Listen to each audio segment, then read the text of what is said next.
El Foro de la Historia.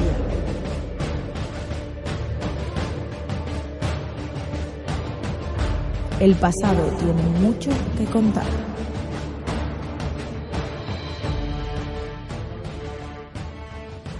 Bienvenidos y bienvenidas a Foro de la Historia. Hoy estamos aquí un día más, otro domingo más, para hablar acerca de un tema que, bueno, pues cuanto menos nos lleva a la década de 1940 y concretamente nos lleva a muchos personajes que son desconocidos en la actualidad, concretamente a Jesús Monzón. Un personaje que, bueno, pues prácticamente nadie conoce, sobre el que se han hecho un par de documentales muy interesantes y un par de libros también sobre su vida, bueno, pues que son dignos de estudio, porque realmente la vida de Jesús Monzón es una vida trepidante. Y bueno, pues hoy hemos venido para hablar acerca tanto de Jesús Monzón como de la invasión del Valle Arán con Iván, colaborador habitual del canal, como con Fernando, al que por cierto algunos conoceréis porque si os veis las redes sociales del Foro de la Historia, seguimos a primera línea, colgamos cositas de vez en cuando en nuestro grupo de recreación, porque de hecho hay que decir que sí, Fernando e Iván somos los tres amigos y yo somos los tres amigos, y bueno, pues hoy hemos dicho que por qué no íbamos a hacer un programa acerca de, bueno, pues Jesús Monzón y el Valle Arán. ¿Qué tal, chicos? ¿Cómo estáis? ¿Qué tal va eso, Javi? Pues Muy aquí, buenas, Javi. muchas gracias una vez más por contar con nosotros y nada, pues deseando esclarecer un poquito sobre la figura de Jesús Monzón, que creemos que es una parte fundamental de nuestra historia reciente en España y también de esta invasión del Valle, que bueno, ya algunos sabrán, pero bueno, yo soy montañero, aficionado a la historia, más vivo aquí y nada, cositas que contar. Pues la verdad es que cuando planteamos el programa, es verdad que lo planteamos tanto con Fernando como con Iván, de que íbamos a hablar solo de lo que era el Bayarán. Pero claro, hay que decir bueno, pues en cuanto Fernando e Iván vieron y bueno, pues empezaron a escarbar, ¿no? En torno a la historia alrededor de esta invasión del Bayarán, una breve intervención de la Unión Nacional, o vamos, es decir, la resistencia española en territorio, vamos, pirenaico, pues concretamente, pues eso, en este Vallarán, en la zona de Viella, que bueno, pues nada, empezaron a escarbar y encontraron la figura de Jesús Monzón. Y claro, al final lo añadimos y bueno, yo creo que es un programa que es muy concreto, pero que desde luego no creo que deje a nadie indiferente. Así que, bueno, vamos con ello. Vamos a comenzar con la historia personal de Jesús Monzón. ¿Qué nos podéis comentar sobre ello? Pues sí, a ver, para hablar de Jesús Monzón, tenemos que empezar hablando de su época de la infancia. A mí cuando se habla de estos tipos de personajes, estos políticos, siempre veo que hay una parte que tiene que ver con la infancia, tampoco me suele interesar mucho, pero es que la verdad que para la figura de este señor merece la pena empezar a hablar desde prácticamente que nace, porque vamos viendo cómo se va articulando su figura. O sea, es que tendrá mucho sentido empezar hablando de esto. ¿Vale? Jesús como tal, él nacerá en el seno de una familia burguesa de Navarra en 1910. ¿Vale? Entonces, bueno, él crecerá en un ambiente muy tradicional, religioso, muy conservador. Y ya desde joven, pues por la posición social de su familia, tuvo que entabló relaciones de amistad con personas que eran de un espectro político muy amplio dentro de lo que era la cerrada burguesía navarra. ¿Vale? Entonces eso, pues el de joven tuvo amigos de la alta sociedad y más tarde se irá a estudiar Derecho a Madrid, donde se convertirá en abogado. Pero ¿qué pasa en Madrid? En Madrid Jesús va a tomar contacto con otro tipo de ideologías, con ideologías de izquierdas que no eran tan conocidas en su Pamplona natal, y acabó ingresando en el Partido Comunista. ¿Vale? Entonces tenemos un poco una figura un poco típica de padres burgueses que se acaba decantando por ideologías como el comunismo. Bueno, entonces, después de estudiar en Madrid, él volverá a Pamplona y claro, Pamplona en estos años, estamos hablando de que sería pues 1900, la década de los años 20. Está cambiando Pamplona, porque empieza a haber una tenue industrialización y hay sectores obreros que, bueno, que aumentan, ¿vale? Muy focalizados en ciertos barrios, pero sí que es verdad que se está articulando un movimiento obrero frente al carácter conservador que tenía la ciudad de Pamplona. ¿vale? Que es una ciudad que destaca por su carácter carlista. Era un poco la ideología de masas de Navarra. Y con esto tenemos que llegar a la proclamación de la Segunda República. ¿Vale? En 1931 se proclama la Segunda República y un acontecimiento tan importante a nivel político para alguien que está afiliado en el Partido Comunista de España no hace otra cosa que, que acentuar su compromiso político con la izquierda y con el Partido Comunista. Claro, en estos años tenemos que Jesús es una figura muy extraña en el ambiente de Pamplona y muy atrayente. Era una persona muy carismática que extrañaba mucho porque era de buena familia, tenía estudios en la capital y claro, el hecho de que fuera comunista era muy llamativo. Además, él era muy amigable y respetaba mucho a gente de diferentes ideologías, se sentían cómodos con él.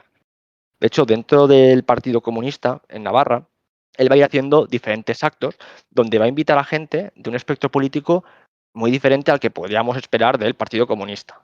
¿Vale? Que de hecho voy a nombrar alguno porque vamos a ir viendo que esta gente que es amiga de Jesús Monzón va a acabar interviniendo de una forma u otra en su vida. ¿Vale? Por ejemplo, sabemos que invitó a varios actos a Jaime del Burgo, que era un destacado tradicionalista, al coronel Solchaga, militar, y además que tendría muy buenas relaciones con sectores del clero, sectores conservadores, como por ejemplo el capellán carlista y futuro obispo de Bilbao, Antonio Añoveros. ¿Vale? De hecho, este carácter y esta amplitud de miras, esta idea integradora, tenemos un ejemplo de ello en 1935, cuando estuvo entre los organizadores de una huelga general de la construcción que hizo y consiguió o aportó que los sindicatos carlistas se unieran a la huelga general. Una cosa, vaya, bastante extraña, porque los sindicatos carlistas son sindicatos de un carácter tradicional, conservador, no tan revolucionario como podrían tener otros sindicatos. Además, bueno, por esta época de los años 30 también conocerá a una joven militante de izquierda republicana, que era Aurora Gómez, que va a ser su primera amante, podríamos decir. A ver, se casará con ella. En 1936 se casarán por lo civil, porque en España ya se podía casar uno por lo civil, pero bueno, luego veremos que va a haber otra mujer en su vida. De ahí que dijera lo de amante. La cosa está en que, claro, en estos años convulsos, ¿no? 1936, España es un país complicado. Monzón, como poco a poco va ganando importancia dentro de Navarra, dentro del Partido Comunista, acaba siendo candidato de los comunistas a la candidatura del Frente Popular en Navarra. Y tuvieron un problema después de las primeras elecciones porque parece ser que el bloque de los partidos de la derecha, que estaba en la Diputación de Navarra, o sea, digamos como en la gobernación provincial, estaban impidiendo el traspaso de poder de los antiguos gobernantes a los nuevos gobiernos electos, ¿vale? Utilizando pues todo tipo de artimañas políticas, de letras a pie de página y todo esto, pues para que se demorara la transición política. Entonces, claro, el Frente Popular acabó organizando en marzo, el 6 de marzo de 1936, una operación en la que Jesús participó, que era entrar y tomar la Diputación de Navarra. A ver, no a nivel violento de vamos a acabar con ellos, quiero decir, pero sí de organizarse frente a la Diputación de Navarra y entrar dentro. Esto no lo conseguirán y habrá una serie de enfrentamientos donde acabará habiendo 2 muertos y a Jesús Monzón lo acabarán encarcelando después de estos hechos. Claro, el hecho de que lo encarcelen va a hacer que se comience a hablar más de él ya no solo en los círculos del Partido Comunista de España. Entonces su figura, su personalidad va creciendo y empezará a tener contacto con dirigentes del Partido Comunista de otras zonas. De hecho, sabemos que por estas fechas se comunicará con Dolores Ibarrurri y le advertirá de que él está viendo que las milicias carlistas de Navarra están realizando unos movimientos extraños. Él intuye que puede ser que estén preparando algún tipo de golpe de Estado. Claro, estamos hablando de las milicias carlistas. En España ha habido ya 3 guerras carlistas. Es una cosa que tiene precedente. Claro, entonces Dolores, Con esto conseguirá que Monzón se entreviste con el presidente, con Casares Quiroga, y Casares Quiroga no le hará caso y le reprochará que ustedes los comunistas, esto en sus palabras, que ustedes los comunistas ven fascistas en todas partes. Bueno, Casares Quiroga, perdona, te interrumpo, sí, como siempre, demostrando la altura de miras sí. y saber leer bastante mal la realidad política de España en ese momento. Ya lo hizo con anterioridad en la sublevación Estaba de como para Jaca. jugar a la lotería, ¿verdad? Totalmente. De hecho, si no recuerdo mal, sus palabras algo así, cuando lleguemos a la propia guerra civil, es algo así como si se levanta el ejército yo me voy a dormir o algo así. O sea, básicamente Tuvo que dimitir, de hecho, no eran. bueno, al día siguiente no, al poco tiempo. No, bueno, tendría ahora que revisarlo, pero bueno, sí, cuando le estaban avisando de que las tropas en Marruecos estaban sublevando, en fin, una persona bastante complicada y además contrasta mucho con el carácter político de Monzón, que queda claro que es que no es un exaltado de taberna, o sea, es una persona que de verdad se implica en la política y bueno, otra cosa es que no quite para que él tenga buena relación con el resto de sectores porque se había escuchado a los demás y después iban a explicar una serie de cosas sobre su vida política que nos hacen entender su figura, pero aquí ya se está fraguando y por eso es una persona tan importante. Bueno, Iván, te dejo seguir. Claro. No, sí, al fin y al cabo, ahora todo lo pasado, ya vemos evidente que si el río suena es que agua lleva, ¿no? Pero en este momento debía hacer algún tipo de frase así de, jo, es que todos son fascistas, estos comunistas parece que tal. Pero bueno, sabemos cómo acabó la cosa. Y además, Jesús, poco a poco, él también fue entendiendo que era muy probable que hubiera habiendo algún tipo de choque, de enfrentamiento, algo entre dos bloques muy claros o establecidos que se estaban formando en España. Dos bloques diferentes que aglutinaban diferentes sectores, muy distantes, cada vez con un aumento de la violencia mayor. Y bueno, esto no sería la única personalidad que lo viera venir, pero él lo tenía claro. Entonces, ¿qué pasó? Viendo esto, él se reunirá con 4 amigos suyos de su época de estudiante. Esta gente que había conocido, pues cuando él estudiaba, de la alta burguesía de Pamplona, se reunirán en la Plaza del Castillo y voy a nombrarlos y hablar un poco de su punto de vista político para que veamos el amplio espectro que hay y porque, bueno, así sus nombres nos sonarán porque luego hablaremos de ellos. Por un lado tenemos a Stanis Aranzadi, que era hijo de una familia desencantada con el carlismo y que se decantó por el nacionalismo vasco. Por otro lado, otro amigo suyo era Tomás Garicano Goñi, tradicionalista, comprometido con el carlismo, Iñaco Usechi, centrista republicano, y Ignacio Ruiz de Galarreta. Era un militante de Acción Católica y de la CEDA, ¿vale? De diferentes espectro político todos, pero entre ellos amigos. Y entonces, ese día, en la Plaza del Castillo de Pamplona, harán un juramento, harán un pacto de amistad en el que acordarán que pase lo que pase a partir de entonces, en los próximos meses, entre ellos se ayudarán, indiferentemente de quién está en el bando vencedor, quién está en el bando vencido. Aquí tenemos un acto en el que esta gente que piensan completamente diferente, o bueno, tienen unas ideologías muy diferentes, vaya, están acordando que su amistad está por encima de eso y por encima de lo que vaya a pasar y que aún no saben quién va a tener que ayudar a quién, pero que en ese caso se van a ayudar. Es una cosa que destaca mucho en la vida de Jesús Monzón.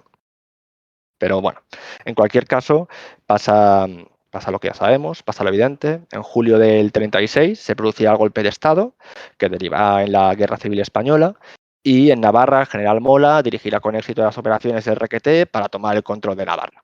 La cosa es que el 19 de julio cogerá a Monzón en Pamplona. Y claro, pues una vez que sabiendo que Pamplona está siendo tomada por los sublevados, él va a buscar refugio. Buscando refugio, se cruza con Jaime del Burgo, que hemos hablado de él, y estaba implicado en la sublevación militar. Jaime del Burgo era una de estas personalidades que en la época de la República él había estado en algún acto con él, se conocían. Y parece que Jaime del Burgo le reconoce, pero hizo la vista gorda. Esto sabemos a posteriori de gente que nos habla de sus memorias, que efectivamente que Jaime del Burgo reconoció a Jesús Monzón, pero que le respetaba, que decidió no ir detrás de él. Muy curioso porque además estamos hablando de un militar sublevado ante un dirigente del Partido Comunista de España. Y más curioso aún que una vez que Jaime del Burgo le reconoce y no va detrás de él, Jesús Monzón es acogido en la casa de un carlista, otro carlista, Francisco Lizarra, que bueno, pues le acogerá en su casa para que no lo capturen y le ayudará a huir a Francia disfrazado de fraile capuchino, para que las autoridades no sospechen y pase a Francia. Es que, o sea, la vida de este señor tiene acontecimientos de película. Bueno, yo soy de los que piensa que este podcast va a haber que enseñárselo a más de un director de esos de peli o de series, porque hemos visto tramas mucho menos trabajadas en series de máxima audiencia. Y sí, en efecto, la verdad es que, bueno, esto es solamente el principio de la historia y bueno, te dejo seguir hablando, pero los oyentes que no conozcan su figura seguro que se van a quedar, vamos, completamente sorprendidos. Es que le pasa de todo, o sea, tiene una vida increíble este señor. En cualquier caso, a ver, él va a Francia y pues por su compromiso con la República, él volverá a Bilbao, donde se ha nombrado fiscal decano por el gobierno vasco y empezará a centrar sus esfuerzos en sacar a su mujer de Pamplona, que seguía ahí, seguía en Pamplona, había huido solo él. Y se aprovechará de una especie de mecanismos que se van a articular en los primeros meses de la guerra, que era el intercambio de gente que había quedado en la zona del bando contrario, pues por casualidades o por la razón que sea, ¿no? Es decir, pues el familiar de no sé quién está en zona republicana y el amigo de no sé cuántos está en la zona sublevada. Pues mira, los intercambiamos y aquí no ha pasado nada, ¿vale? Pues haciéndose valer de estos medios, conseguirá traer a Aurora Bilbao, donde al poco tiempo nacerá su hijo que se llamará Sergio. Y con todo esto, bueno, pues en 1937 cae el cinturón de hierro de Bilbao, cae Bilbao y Monzón querrá seguir sirviendo a la República, irá a zona gubernamental otra vez y será nombrado gobernador civil de Alicante y más tarde gobernador civil de Cuenca. A ver, no vamos a entrar mucho más en la vida de Jesús Monzón durante la Guerra Civil, porque tampoco tiene mucha más importancia para lo que vamos a hablar hoy, pero bueno, sabemos que como gobernador civil se encargó de diferentes tareas de gobierno, de administración, sabemos que estuvo supervisando varios frentes de guerra, pero bueno, no ahondaremos más. La cosa es que al acabar la guerra, Monzón huirá con Dolores Ibarrurri a Orán, y después, desde Orán, se irá a Francia. ¿Qué estará pasando en este momento en Europa? En Europa, hace poco hemos tenido el pacto germano-soviético, ¿vale? Y claro, aquí estamos viendo que los países democráticos europeos que ven al fascismo y a los nazis como el detestable ogro que está atormentando Europa, que se está ampliando, vemos que están colaborando con los comunistas. Entonces, los partidos comunistas van a empezar a ser sospechosos en los países democráticos como Francia, donde está Monzón. Sin duda alguna, la vida de este hombre es apasionante porque, bueno, y es verdad que la vida durante la Guerra Civil, quizás su escapatoria de Navarra bueno, los trámites para que su mujer saliera de Navarra, de hecho, también es otra historia interesante porque que esos canjes, ¿no? Tampoco son muy conocidos dentro de lo que es el contexto de la guerra civil. La gente se piensa que muchas veces que es que ese tipo de pues eso de canjes ni siquiera existían o eran tremendamente puntuales y bueno, la cosa está en que no.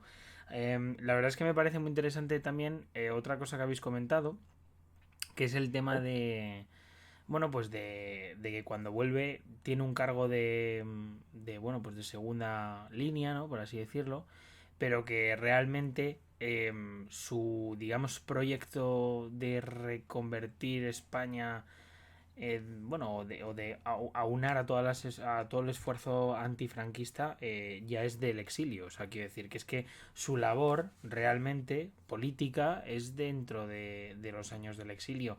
Y eso es yo creo que lo que hace y lo que decía Fernando antes, que, o sea, lo que decía Fernando antes de que es de que es impresionante, ¿no?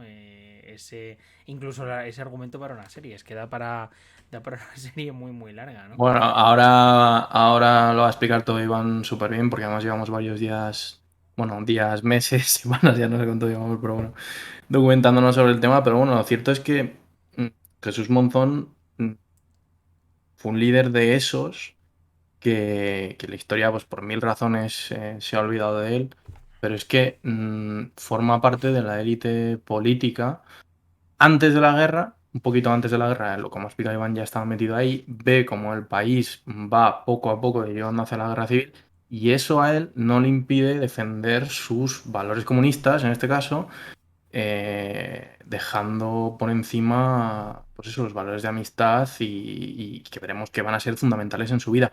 De verdad, hay cosas en esta historia que lo pones en una serie y te dicen que has forzado el guión. O sea, de verdad es una cosa que bueno, que ahora lo explicará tú, Iván. Y sobre todo, como bien cuentas, Javi, es ahora, a partir de ahora, de este exilio, donde de verdad empieza a forjarse la personalidad y eso, lo que es realmente, por lo que va a empezar a ser recordado Jesús Monzón. Así que, Iván, te dejo todo tuyo y a por ello. Continúe, Claro, caballero. porque sí, a ver, realmente durante el periodo de la República, lo que decíamos, llegó a ser candidato del Frente Popular. Bueno, era conocido durante la Guerra Civil, fue ocupando distintos cargos. A ver, fue siendo conocido, pero sí, es durante la etapa del exilio cuando la vida empieza a coger curvas. A ver, en Francia, al poco de llegar, su esposa Aurora llegó con la esposa.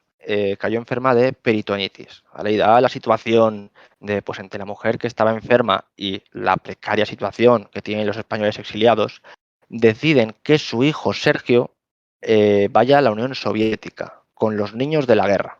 Esto de los niños de la guerra son niños de familias republicanas que, bueno, que eran enviados a la Unión Soviética para salvarles tanto de la guerra como del exilio o como de la posterior guerra que va a haber, la Segunda Guerra Mundial.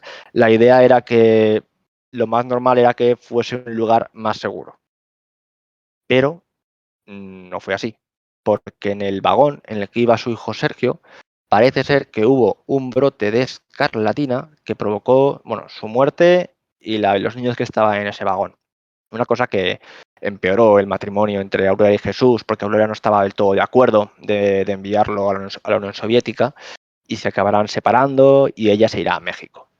A ver, la cosa de este brote escarlatina en el vagón es sospechosa, porque la Unión Soviética nunca le dio demasiada información al respecto. Vale, entendemos que son unos momentos en los que se toman unas medidas así un poco abruptamente, quizá no todo deja el rastro documental que debiera. Pero luego vamos a ver que Jesús Monzón va a ser una persona incómoda tanto para el Partido Comunista de España como para la Unión Soviética. Entonces es un episodio sospechoso y que tanto él, tanto Jesús como Aurora, siempre van a tener la sospecha de qué narices ha pasado realmente con su hijo Sergio.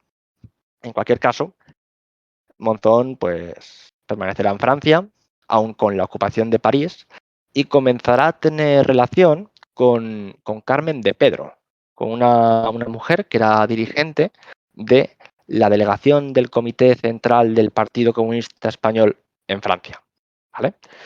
Como ella, pues su segunda amante, digamos, después de la relación con Aurora. Y entre ellos, junto con más gente, con líderes del Partido Comunista, líderes, mandos medios, digamos, ¿no? Comenzaron a organizar un poco la resistencia de los comunistas españoles sin la autorización de los altos cargos del Partido Comunista. Claro, los altos cargos del Partido Comunista estaban muy influenciados por la Unión Soviética, de hecho muchos de ellos estaban en la Unión Soviética, y en este momento aún estamos en una Europa en la que está en vigor el pacto germano-soviético. Aún no ha sucedido la operación Barbarroja. No se ha invadido la Unión Soviética y el punto de vista de la Unión Soviética y, por tanto, del Partido Comunista de España o de sus altos dirigentes era que esta guerra que está habiendo contra Alemania es un conflicto imperialista en el que no deben participar sus militantes. Claro, esto Monzón lo veía muy diferente. ¿Vale? Monzón él creía que el resultado de la guerra iba a estar muy relacionado con el resultado de España, que bueno, lo veremos. La cosa está en que Monzón comenzará, junto con sus conocidos, a reunir a los militantes que estaban dispersos por Francia para encuadrarlos dentro de células. Y estas células las pondrá dentro de los batallones de trabajo del régimen de Vichy. de forma de que estén cerca, estén organizados y secretamente se entrenen para enfrentarse a los alemanes. ¿Vale? Con esto tenemos que hablar de lo que ya está siendo vaticinado, de la Unión Nacional. La cosa es que mientras la guerra mundial asola Europa, España está en la paz de los vencedores. Vale, y era un hecho que intranquilizaba mucho, mucho a Monzón, porque conocía a mucha gente que se tuvo que quedar en España, que no pudo salir. Y, y bueno, y claro, él tenía esta idea, ¿no?, de que la guerra de Europa iba a marcar el destino de España. Sí, como dices, a mí me gustaría recargar que bueno, que al final Carmen de Pedro, que hemos pasado en su figura por encima, Sí. al final era una figura con mucha importancia, porque era la dirigente de la delegación del Comité Central del PC en Francia. Era una chica muy jovencita, no tenía, vamos a decirlo así, demasiada experiencia política, había sido secretaria, si no recuerdo mal, en España. Entonces se dejó seducir por Monzón, ¿no? O sea, hubo ahí un juego de influencias en el que mediante su propia relación con esta mujer, con Carmen, logra tomar realmente el control del PCE en Francia. O sea, es un juego de cartas magnífico y además que Carmen de Pedro se deja influenciar por él. Y es ahí cuando, pues eso, empieza toda esta idea de la Unión Nacional, a donde nos va a llevar mucho más tarde, que va a ser la invasión del Bayarán, pero sobre todo Monzón realmente es, como has explicado tú muy bien, Iván, es el que reúne a los militantes del PCE que estaban dispersos en Francia. Imagínate todo el lío todo el periodo que has contado, pero pasar la frontera, quedarte allí, internar en campos de concentración, luego resulta que te dan la opción de volver, otros se deciden quedarse, seguir luchando contra el fascismo desde Francia. Unos se van a batallones de trabajo en cuadros en el ejército francés a la línea Maginot. Otros tantos deciden que no se quieren encuadrar en el ejército regular francés. Bueno, es que es una auténtica locura. El régimen de Vichy estaba deportando, evidentemente, españoles y sobre todo comunistas, homosexuales, gente muy marcada políticamente en Francia, ¿no? A Alemania. Y es ahí cuando Monzón decide, como has explicado, enviarnos al sur, donde tienen mucho menos control de las autoridades y además es que los encuadra habitualmente en batallones de trabajo en aserraderos en el sur de Francia. Claro, aquí es donde va a empezar a forjarse realmente la idea de resistir y de pelear contra los alemanes en cuanto llegue el momento. Y te dejo hablar sobre la Unión Nacional porque es realmente el proyecto de vida de Monzón. Sí, la verdad, me gusta mucho hacer podcast con no solo yo, porque es que cada uno ve las cosas de una forma, explica, ve una importancia de una cosa, de otra. Genial, genial, ¿no? Sí, desde luego, desde luego. La facilidad que tiene él para moverse por las altas esferas de la política en exilio, por reunir a gente que estaba desperdigada, que encuentra a este, que a saber dónde está, con la falta de control que hay. Es que es fascinante. O sea, es Bueno, es una labor, un fascinante. trabajo. Y además es que denota realmente la voluntad de ruptura de muchos militantes del Partido Comunista en Francia con esas altas esferas que se han ido a Rusia. O sea, quiero decir, con esa gente que termina la guerra y tienen su sitio en Rusia, tranquilamente, perdóname la expresión, pero bueno, con respecto a cualquier otro militante que se ha quedado en un campo de concentración, en Argelès-sur-Mer o en cualquier otro de los que montaron los franceses en un primer tiempo, y denota también que había una voluntad real de acción y la gente de a pie, los comunistas, no olvidaban, bueno, comunistas había más gente, pero bueno, estamos hablando fundamentalmente del PCE, después veremos que en el maquis hay diferentes tipos de ideologías, pero fundamentalmente todo va en torno a la comunista. Y lo que yo quiero destacar aquí es eso, o sea, sin querer pasar mucho tiempo con esto, pero recordemos el golpe de Estado de Casado de Madrid, donde hay una guerra civil dentro de la guerra civil por no sé cuántas veces, se rompe completo. O sea, Carrillo deja de hablar con su padre porque su padre apoya el golpe de Estado en Madrid. Bueno, en fin, una locura.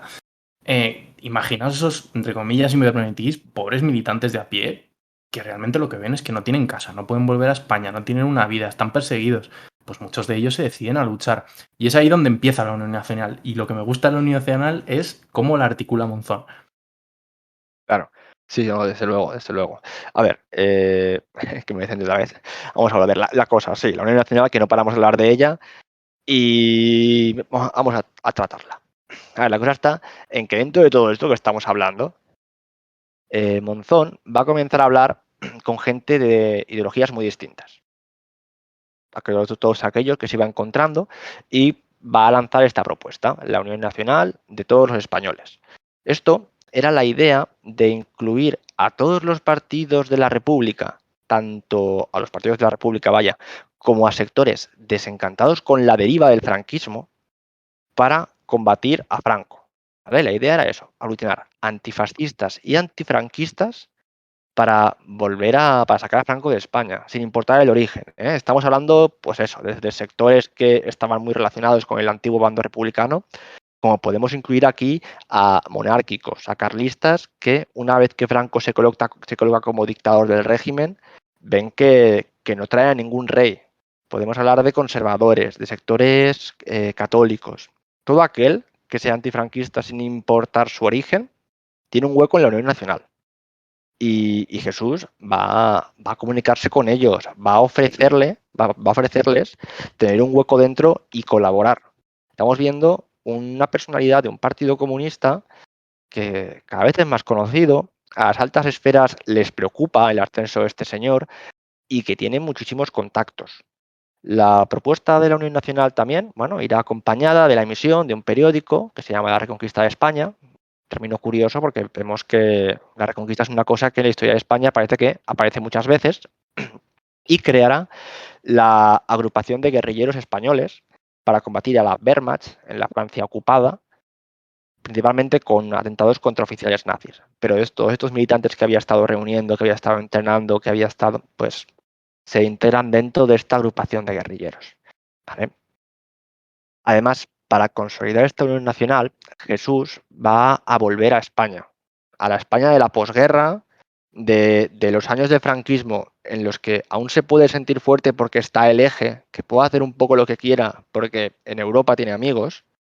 Él, con una identidad falsa, muy bien falsificada, pero con una identidad falsa, vuelve a España y se empieza a reunir con gente del PNV, de Esquerra Republicana, militantes republicanos, sobre todo de izquierda republicana, núcleos anarquistas, miembros de la UGT, toda una clase de gente de un espectro político muy grande que están en España escondidos, evitando al régimen, y no solo ellos, porque también se va a reunir con altos cargos, o sea, altos excargos de la CEDA y con Joan March, que esto es muy importante. Joan March es el principal banquero y mecenas del dictador. De hecho, hoy en día es curioso porque bueno, su familia tiene una de las mayores colecciones de arte privado en España y bueno, pues era un banquero.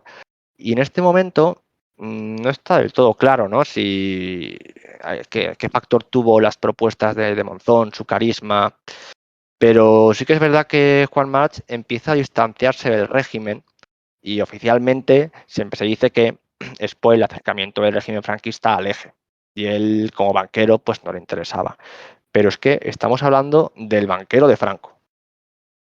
Y bueno, y eso, pues él se puso a aglutinar a todos estos sectores. Y su estrategia política era realizar un golpe de efecto. Era realizar un golpe de efecto en España en una época, estamos hablando de 1943, 44, un momento en el que la guerra mundial, la balanza, empieza a decantarse y muchos países ocupados por los alemanes están teniendo pequeños núcleos de resistencia que están combatiendo los nazis y que van a ser ayudados por los aliados para liberar sus países. Esto pasa en Francia, pasa en Italia, pasa en los Balcanes. Pues su idea es hacer algo parecido a lo que él está viendo que está empezando a circular por Europa en España. Realizar una invasión armada con sus grupos de guerrilleros para controlar alguna pequeña zona, establecer una zona gubernamental que esté dentro de la Segunda Guerra Mundial, combatiendo al fascismo, una zona democrática, y a partir de ahí pretender que no puedan ser desoídos por Reino Unido, por Estados Unidos, por la Unión Soviética y meter a España y a Franco en el conflicto de la Segunda Guerra Mundial. Pero vaya, aquí ya entramos en la anunciada invasión del Valle de Arán, que bueno, que Fernando nos va a hablar de ella.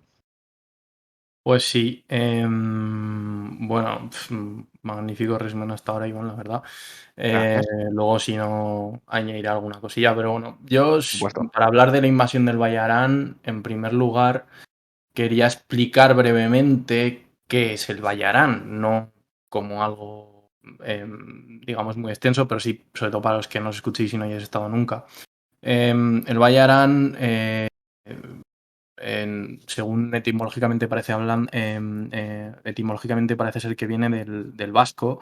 Arán en vasco es valle, y vendría a ser algo así como valle de valles, ¿vale?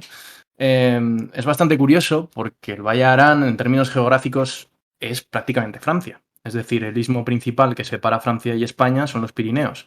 Es decir, que lo lógico sería que cuando cruzas una montaña alta por esta zona de los Pirineos, puede ser que estés acercándote a Francia. En el caso del Valle Arán, esa frontera natural la tienes al sur, la tienes detrás de ti.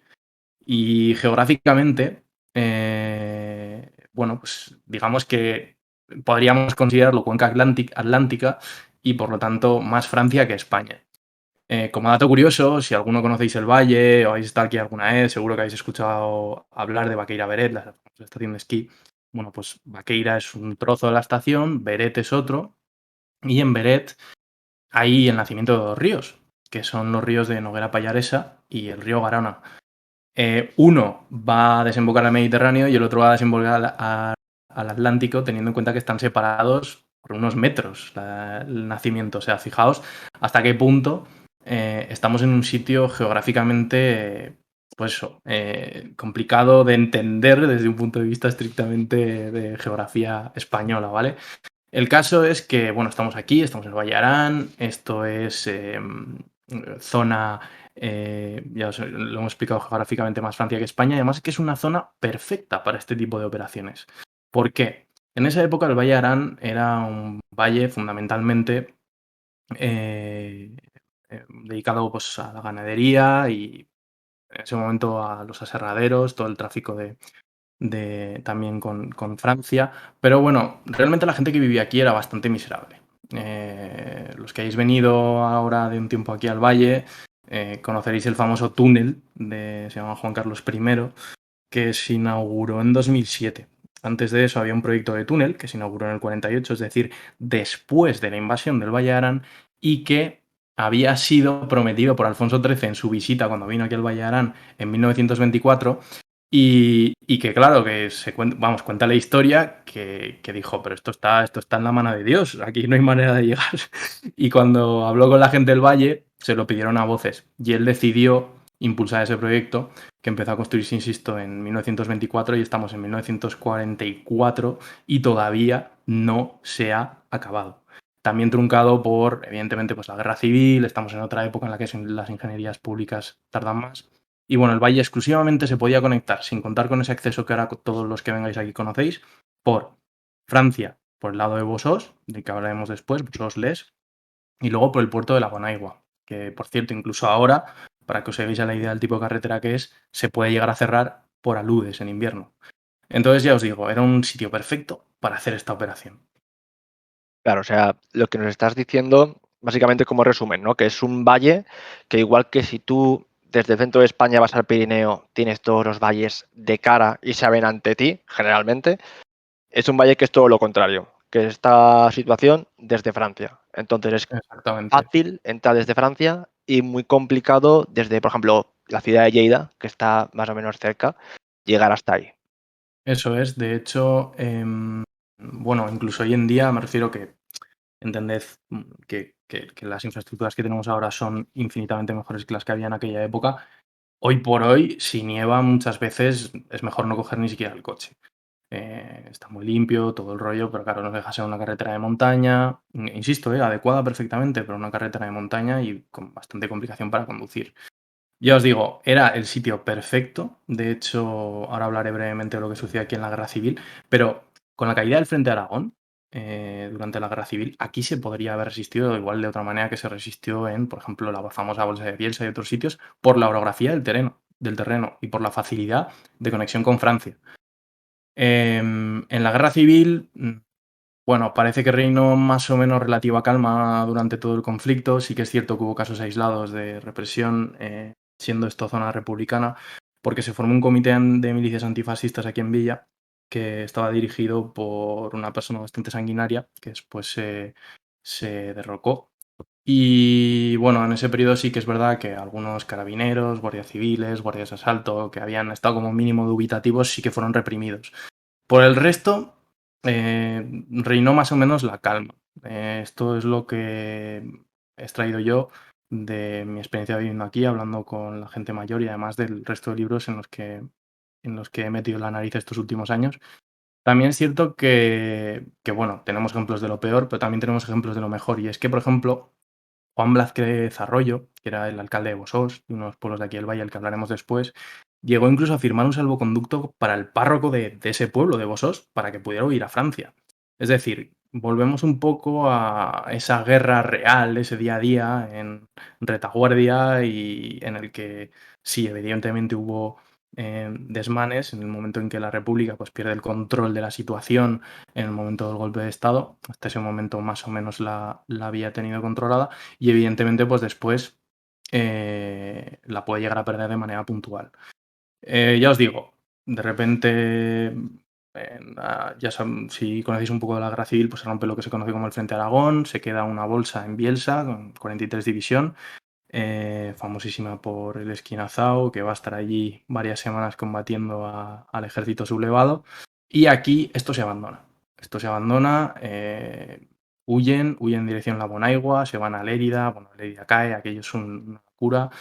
Y cuando entran las tropas franquistas por aquí, por el valle, por el puerto de la Bonaigua, es el momento en el que mucha gente decide emigrar.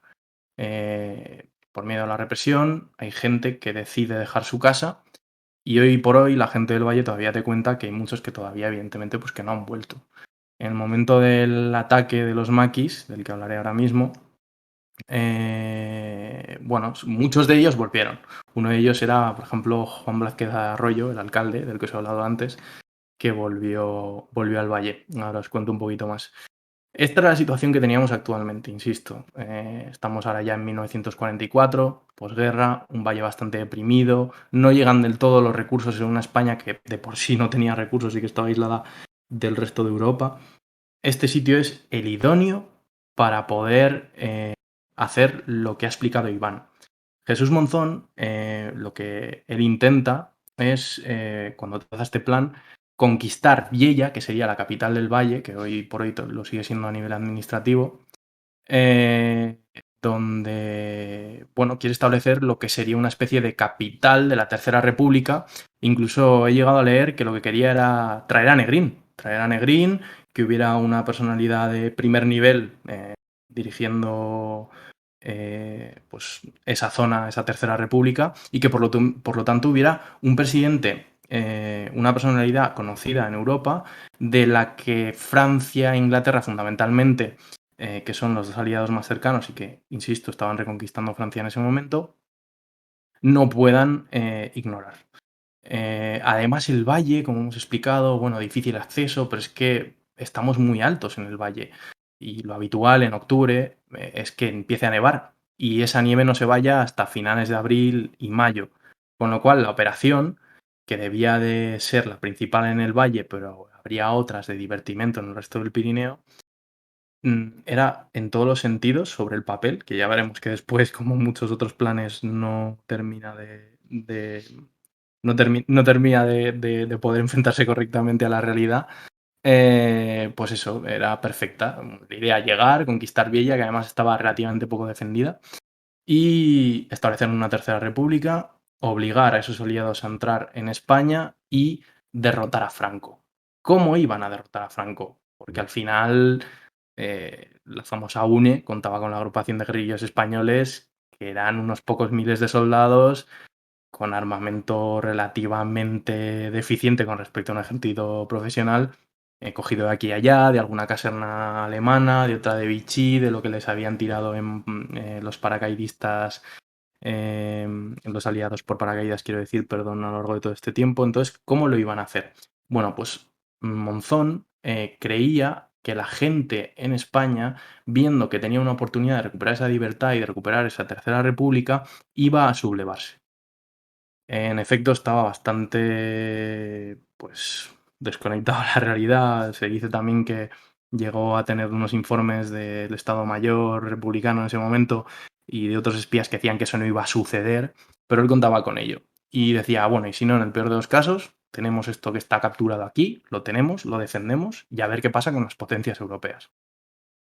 Franco, que bueno, ya se las ve venir, había empezado a mandar desde principios de octubre diferentes unidades al Pirineo y bueno, pues estaba un poco sobre aviso, no quería forzar demasiado la presencia militar en la frontera, teniendo en cuenta que estaba claramente en el punto de mira de determinadas potencias occidentales por haber sido un claro aliado, aunque sea de manera subversiva, del eje. En ese sentido, bueno, pues tenía ciertas tropas del otro lado del túnel, de lo que ahora es el túnel, y que en ese momento, insisto, estaba en construcción, pero aún así el plan de los maquis era llegar a hacer una serie de operaciones de distracción en todo el Pirineo, no solamente en el Valle de Arán, para poder despistar a esas unidades franquistas que no supieran muy bien por dónde les venía el golpe y poder asentarse aquí. Esa agrupación de guerrilleros españoles realmente lo que hace es lanzar, como digo, una serie de operaciones de divertimento que van a incluir Navarra, País Vasco, diferentes valles de Aragón, también por Cataluña. Muchas de estas personas van a encontrar una resistencia feroz del ejército franquista, no van a lograr realmente sus objetivos de divertimento y lo único que van a hacer va a ser alertar aún más a Franco de la realidad que era, pues que había probablemente una posible invasión del valle. En ese sentido, bueno, de hecho quería recordar también, Javi, un podcast famoso que hiciste sobre la guerrilla antifranquista. Muchos de estos hombres van a llegar hasta muy el interior de España y van a quedarse ahí hasta los años 50. Hay determinados historiadores que fechan el final de la guerra civil en términos políticos y de acción militar a finales de los 50 y bueno, me parece bastante interesante que hablemos de ellos también, ¿no? Ya lo digo, entonces tenemos todo preparado, se han infiltrado diferentes unidades del maquis por el resto del Pirineo y ahora vamos a por el Valle de Arán. En el Valle de Arán tenemos la 204 División, comandada por López Tobar. López Tobar era, bueno, Vicente López Tobar, con el nombre lo digo también, era un ferviente militante del Partido Comunista. Había estado de teniente y de capitán en el famoso batallón Talman de las Brigadas Internacionales.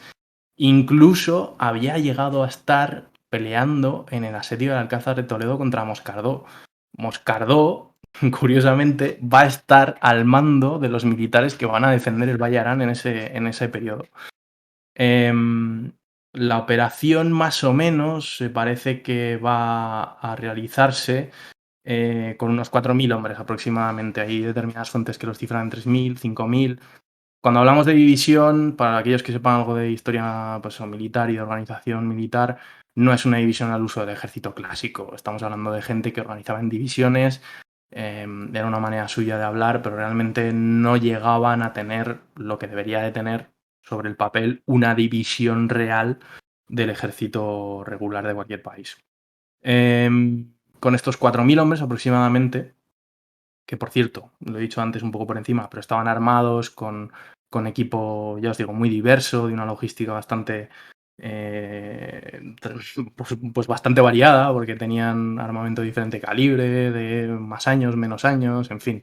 Las fotos que hay, que son muy pocas, son muy curiosas de ver cómo van pues, con armamento británico, americano, alemán, pero alemán de la Primera Guerra Mundial, checo, francés, o sea, es una cosa un poco chocante la primera vez que lo ves.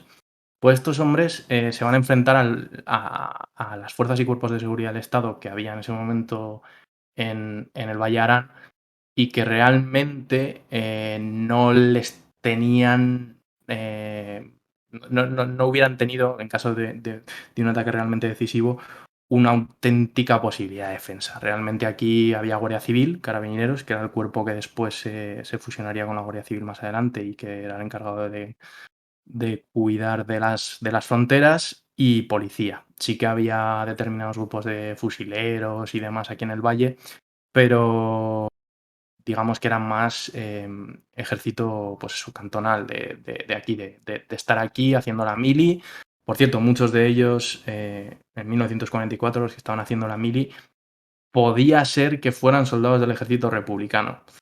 Una manera de de compensar tus deudas políticas pasada la guerra civil era, pues evidentemente, hacer la mili.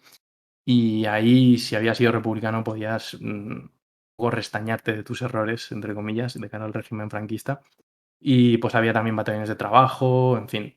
Realmente lo gordo del ejército franquista estaba del otro lado del túnel, ya os digo, comandado por el general Moscardo, con más o menos 30.000 hombres. O sea, imaginaos la capacidad de un ejército de 30.000 con sus tanques, sus aviones, sus piezas de artillería, contra 4.000 hombres, que insisto, sí, tenían muchísima voluntad, eran acérrimos luchadores que habían demostrado su valentía en el sur de Francia, pero claro, no dejaban de ser pues una relación de fuerzas muy, muy diferente, ¿no? Entonces, bueno, los días previos a la propia invasión, esta 204 División iba a acompañar a 102, que es la que estaba más o menos encargada de coger estos 3 puntos neurálgicos de los que hemos hablado antes. Por un lado, el puerto de Laguanaigua, también el túnel de Viella y también algún otro cruce, como el famoso cruce del puerto del Portillón de Francia, que seguramente conoceréis por el Tour de Francia y demás, que alguna vez lo habrán sacado, bueno, lo han sacado más de una vez. Entonces, en estos albores de octubre, estamos a jueves, la vida en el Valle Arán es una vida de, pues eso, de día a diario, las chicas van al cole de chicas, los chicos van al cole de chicos, algunos no pueden permitirse ir a la escuela y están en el campo, y ya desde hacía un tiempo, sobre todo en la zona de Bosós-Cieles, donde la infiltración va a ser mayor y sobre todo exitosa, ya esa gente del pueblo ya estaba localizando a determinadas personas que no les sonaban de nada. No quisieron llamar demasiado la atención, hablar con la policía y demás, porque al final, como os he contado antes, había mucha rotación de personal de gente que trabajaba en aserraderos y este tipo de cosas por aquí. Pero es cierto que según he podido estudiar poco más tarde, la gente no le cuadraba, la gente nueva que había por la zona. Estos eran unos infiltrados de la UNE, cuya misión era pues, controlar un poco los tiempos de las fuerzas de seguridad para saber cuándo y cómo poder actuar. A las 9 de la mañana más o menos empiezan a entrar ya por Les, el primero de los pueblos del Valle Arán, cientos de guerrilleros encuadrados bajo las órdenes, insisto, de López Tobar.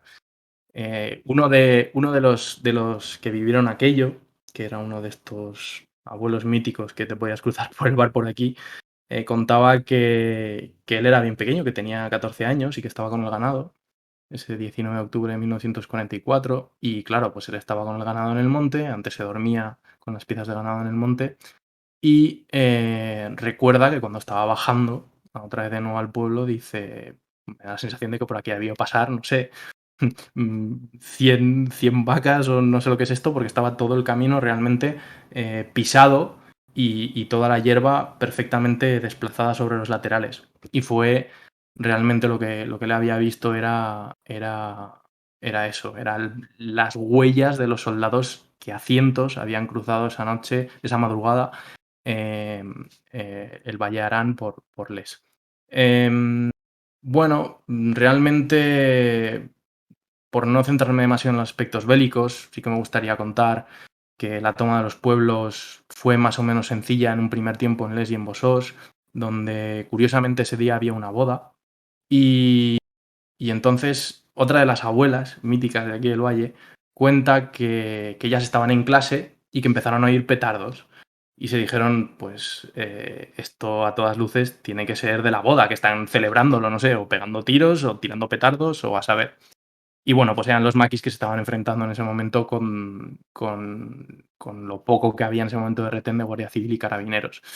Tanto en Les como en Bosós va a haber 2 bajas en cada pueblo pues de soldados. Va a haber varios maquis, luego hablaré también de que hay ciertos de ellos que todavía siguen enterrados aquí. Y la verdad es que en estos dos pueblos la resistencia es contundente, o sea, es muy llamativa porque evidentemente pues hay tiros, hay granadas, pero realmente lo más rápido de tomar fue esta zona. Una vez tomados Les y Bosost, los maquis se dirigieron en dirección hacia Viella, subiendo desde allí hasta Viella. Y allí fueron tomando poco a poco diferentes pueblos en los que empezaron a hacer ondear la bandera republicana y pues leían un bando, pero no recibieron para nada la acogida que ellos creían que iban a tener, que es la de los libertadores, los que nos han traído de nuevo la libertad, nos han quitado a Franco y nos vuelven a dar alas para volar libres, ¿no? Que era lo que a ellos, a los propios soldados de la Unión Nacional, les habían dicho que se iban a encontrar. Cuando llevaban por ejemplo, a las niñas que os he comentado antes que estaban en la escuela a casa, iban acompañadas cada una de un soldado para evitar que les pasara nada en el camino a casa. Una de ellas recuerda que, que uno de los maquis dijo: mañana a Lérida y en 2 en Sevilla a saludar a mi familia. Realmente no había algo más lejano a la realidad que eso. Realmente se iban a estancar en diferentes pueblos, como voy a ver ahora, y se van a quedar allí el resto de las operaciones. La gente les cerró las ventanas, las puertas, no les daban de comer y, realmente aquí es donde van a empezar a darse cuenta de que no van a tener tanto a su favor como les habían dicho. Es más, algunos vecinos de la localidad que estaban en edad militar se juntan, escapan al monte y así, de esa manera, escondiéndose en el monte en bordas, evitan ser reclutados por estos propios maquis que evidentemente necesitaban fuerza de apoyo, ¿no? Esto que dices es muy interesante porque estamos hablando de que entrar en el Valle de Arán, bueno, la operación que se organiza realmente en toda la frontera, estamos hablando de 3.000, 4.000 guerrilleros, que en términos de guerrilleros es una barbaridad. Porque si una célula de 5 tipos te la puede liar en una comarca, ostras, 3.000, 4.000. Pero claro, es muy diferente a querer enfrentarse a un ejército regular, por muy maltrecho que esté, un ejército regular, y pretender, pues lo que decía este señor, que bueno, igual me imagino que no sería muy consciente de la realidad, ¿no? Pero de capturar la herida. Es que, y además en la situación en la que estaban, ¿no? Porque al fin y al cabo la gente quiere estar tranquila y aunque el régimen franquista tuviera todo lo que sabemos que tiene, ostras, la expectativa de un conflicto bélico es lo más diferente que puede haber a estar tranquilo y es una cosa que hoy en la actualidad, hoy día, conocemos y vemos, ¿no? Solo que hacer este aporte.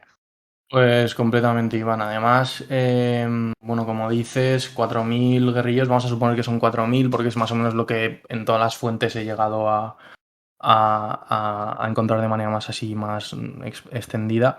4.000 hombres, claro, por muy aguerridos, por muy bien, o bueno, en este caso más o menos regular, pero bueno, están relativamente bien pertrechados para, por lo menos para aguantar unos días. Y demás, son efectivos si tú los usas como se habían usado hasta ese momento, que había sido en guerrillas. Cuando ya lo que tienes es una posición defensiva o un 1-1, en términos militares, no puedes hacer absolutamente nada contra un ejército regular, aunque sea el español, que estaba bastante más atrás en términos de capacidad militar y organizativa que el resto de los ejércitos europeos, pero era muy complicado, la verdad.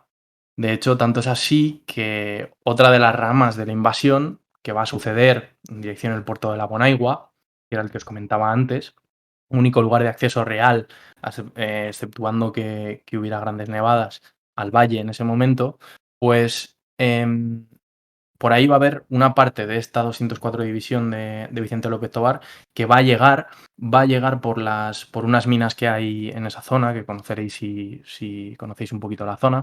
Va a llegar a un pueblo que se llama Vallergue, que es precioso, que os recomiendo visitar a todos. Va a tomar Vallergue, de ahí va a pasar al pueblo de Uña, que está justo detrás, y ya en el siguiente que tienen que tomar, que es Salardú, ya van a encontrar resistencia. Pero ojo, no cualquier tipo de resistencia.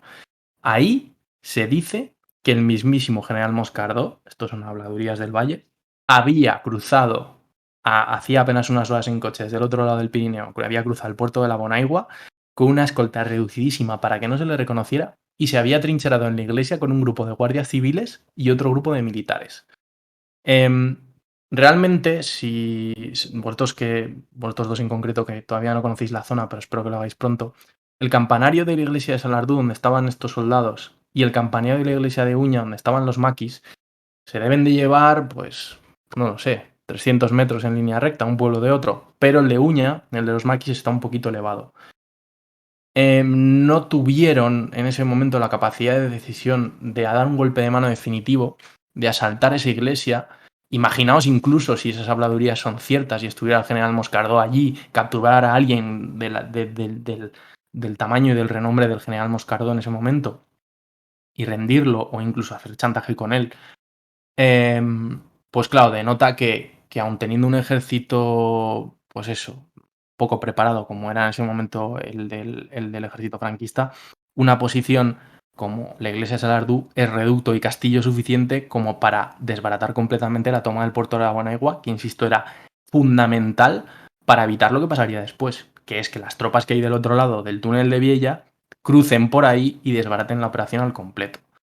En ese sentido, bueno, ya López Tobar, el responsable de la operación, las ve muy canutas y ya desde el primer momento empieza a preparar la retirada. Se va cubriendo las espaldas y poco a poco dice, yo puedo avanzar hacia adelante, puedo ver lo que hay, pero yo no las veo claras. Él le habían prometido insurrecciones en Valencia, Barcelona, Madrid, no se estaban produciendo. La gente le estaba cerrando las puertas de su casa, por miedo, como dices tú, Iván. Pero es que también notaba que ellos militarmente no estaban avanzando. Entonces llegaron a los alrededores de Viella. Viella, para el que no la conozca tampoco, está rodeada de montañas, como os podéis imaginar, y realmente va a haber un mini intento de golpe de mano, de tomar Viella muy rápido para ver qué fuerzas hay allí. El general Moscardó, seguro, porque de esto sí que hay testimonios fehacientes, se instaló en uno de los hoteles de Viella. Es decir, sí que pasó seguro con su coche por el puerto de la Bonaigua por la noche, lo que no sabemos si estuvo o no fehacientemente en Salardú defendiendo la iglesia. Llegó a Viella y se instaló en un hotel que se llamaba el Hotel Internacional. Desde allí dirigió la defensa de Viella y tenía todas las de perder. Hasta que tuviera a sus propios soldados de la 42 División que llegasen desde el otro lado del túnel, él solamente tenía las de perder. En ese momento, bueno, pues López Tobar hace, ya os digo, un pequeño golpe de mano donde va a haber bastantes muertos y, en fin. Ve que si toma Viella, que es una posibilidad, le va a costar un montón de bajas y él mismo va a reconocer más tarde en sus memorias que él lo que hizo fue no tomarla porque sabía que le iba a perder a las pocas horas. Y él ya estaba viendo que eso no tenía sentido, que eso no se podía hacer. Poco a poco, pues ya os digo, hay relativa resistencia en determinados focos, pero el resto de pueblos les abren las puertas de los pueblos, pero no de las casas. Así que nada, solamente estaban esperando el momento de llegar a Viella, intentar tomarla, y os digo, se desbarata completamente esa opción y se quedan los maquis a la defensiva a ver qué pasa y a ver de dónde reciben órdenes. Y aquí es donde llega la esperada contraofensiva franquista, esperada por supuesto por la gente que estaba sitiada en el valle, en el que, bueno, realmente recuerda perfectamente, por ejemplo, uno de los soldados que estaban defendiendo Villa en ese momento, que claro, que tenían a los republicanos en las montañas de alrededor, que es que fueron ellos, los propios republicanos, los que no querían tomar Villa. Él dice que les tenían a golpe de fusil, de ametralladora, que no podía, si los republicanos no hubieran tenido algo de decisión, hubieran tomado el pueblo, a costa de las bajas que fueran, pero la hubieran tomado.